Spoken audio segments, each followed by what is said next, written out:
Salut tout le monde, donc voilà toujours en continuité. Alors, ces savants-là se sont du moins mis d'accord à écrire toutes les causeries sur lesquelles ils sont d'accord. Donc, ils ont commencé vite fait à les écrire, mais la discorde entre eux s'est continuée dans le temps et peut-être jusqu'à présent. Parce que quand même, nous sommes toujours sous l'égide de ces deux écoles, à savoir Al-Ra'i et Al-Hadith. Al-Hadith de Médine et Al-Ra'i de l'Irak. Et puis, par la suite, il y a eu une seconde concordance entre eux sur le fait que quand le Coran tranche dans un problème, il ne se réfère jamais à la sunna du prophète. Il se réfère dans ce cas-là au Coran en premier. Puis, nous avons tant parlé de la sunna, maintenant il faut dire quelque chose sur le Coran. Le Coran, comment il a été collecté et en quelle période. Le Coran, en réalité, est le plus grand sujet. Alors, s'il y a une base solide à l'islam, c'est ce consensus, ce bon accord sur le Saint-Coran. Le Saint-Coran est le même chez toutes les madhahib, chez les chiites, chez les ibadites, chez les sunnites et chez les autres obédiences, et jusqu'à présent. Et cela depuis l'époque de Uthman ibn Affan, voire même avant, plutôt. Avant. Parce que là, nous allons citer le troisième calife de l'islam, Uthman ibn Affan. Uthman ibn Affan, radiallahu anhu, a vite fait de commencer par collecter le Coran en un seul livre et il l'a dispatché, si le terme est juste, dans toutes les terres d'islam de l'époque. Et il a obligé que tout le monde se réfère à ce Coran-là. Bon, cela ne veut jamais dire qu'il y a eu des Corans auparavant, pas du tout. Mais quand même, nous allons citer quelques discours qui se sont passés au moment de la collecte du Coran du temps de ce troisième calife de l'islam. Alors, ce calife s'est référé sur les travaux et les œuvres et la collecte qui était entre les mains de Hassan ibn Thabit. Alors, qui est Hassan ibn Thabit?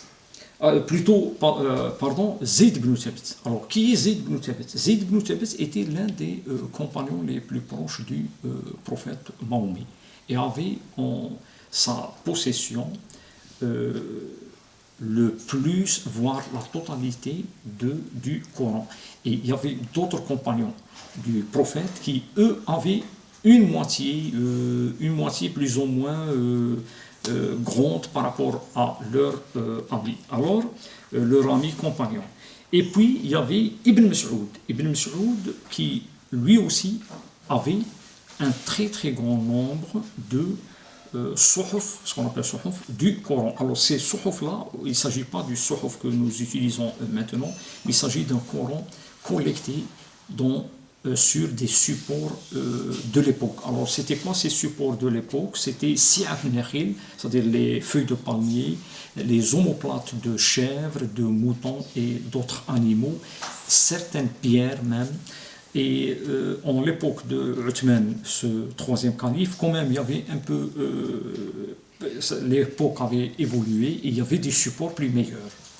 Alors, ces compagnons du prophète qui avaient aussi des émargements, voilà, là nous tombons dans la clé de voûte, ils avaient des émargements collectés de chez le prophète directement au moment où il donnait ses causeries.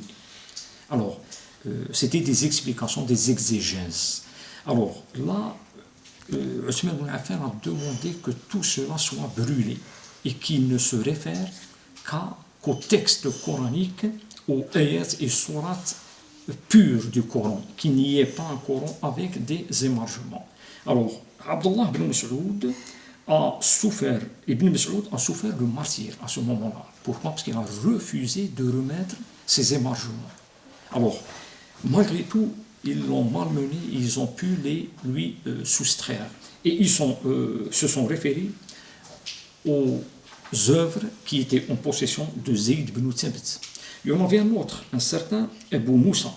Alors, Abu Moussa n'avait pas quand même grand-chose comme qu'on collecte de ce Coran et de ces émargements, mais lui aussi a refusé de remettre ces émargements.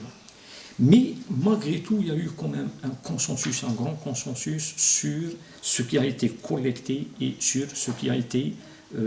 et moi je trouve personnellement cette époque-là, 14 siècles après ou 15 siècles après cela, l'œuvre de Othman ibn Affan était une œuvre gigantesque. Il a fallu que cela soit fait et que les gens seront unifiés sur ce Coran-là. Et attention de croire que Othman ibn Affan, en détruisant ces émargements, il y avait des sourates ou des ayats. Cela est faux. Et pourtant, nous trouvons toujours quelques-uns qui mettent le doute là-dessus. Bon, pour enlever ce doute, parce que le corpus coranique, son cas est assez étonnant, je vais dire au moins quelque chose qui a été fait, bon, non inutile, ou plutôt utile, par quelques mathématiciens en l'époque actuelle, qui nous ont souligné quelque chose. Alors, c'est la suivante. Par exemple, nous trouvons dans le Coran le mot dunya, la vie, et le mot al-akhira, c'est-à-dire la seconde vie. Alors, le mot dunya est écrit dans le Coran 115 fois. Le mot al-akhira, c'est-à-dire la seconde vie, 115 fois aussi. Alors, le mot ange, nous le trouvons 88 fois. Le mot Satan, 88 fois aussi. Le mot rijal, les hommes, 24 fois. Le mot les femmes, 24 fois aussi. Le mot, par exemple, la vie, 145 fois, cité dans le Coran. Le mot la mort, cité 145 fois aussi, à l'exception d'un mot, à savoir al-iqab, la punition ou le châtiment, qui est dicté et mentionné 117 fois.